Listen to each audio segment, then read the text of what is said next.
My name is Jonathan, and I am 16 years old. Until the age of 9, I would not have been able to write this speech, not because I didn't have the potential, but because I was not taught literacy in special school. Being non-verbal, this is the level of expectation we too often receive, that due to our complex physical needs, we're incapable of learning to read and write. The Green Paper talks of all children reaching their potential, but doesn't explain how, or who will determine what that potential is.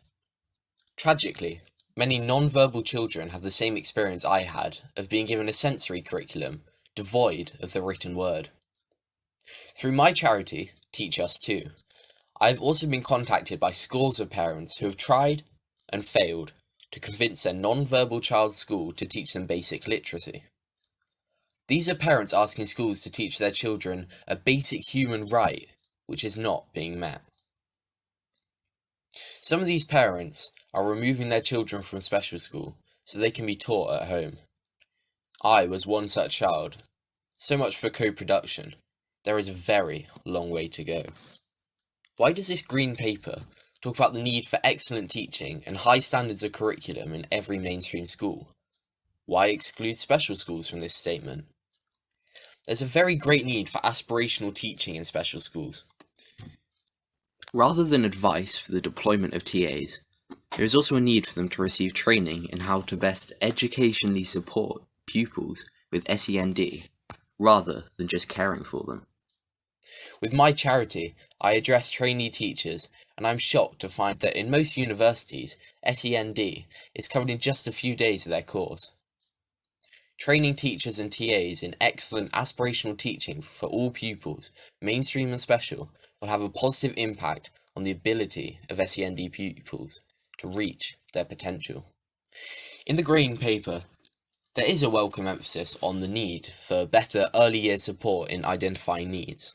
But I suspect this proposal is more about searching for those children with hidden disabilities, rather than providing robust support to those children whose physical needs are obvious. By the time I entered special school, I had acquired the educational label Profound and Multiple Learning Difficulties, PMLD. But I didn't have a learning difficulty.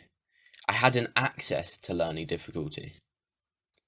Early and effective speech and language therapy would mean children were less likely to be mislabeled PMLD, which according to the latest EHCP census figures accounts for 9,976 pupils in England. My non-verbal friends who had a good alternative and augmentative communication system in place prior to starting school have had dramatically better educational outcomes than those without. In conclusion, the main question this Green Paper doesn't answer is how you are going to raise the aspirations and potential for non-verbal children like me. I've come today as a voice for the voiceless, and I implore you to use your influential voices to enable more children and young people to be given theirs.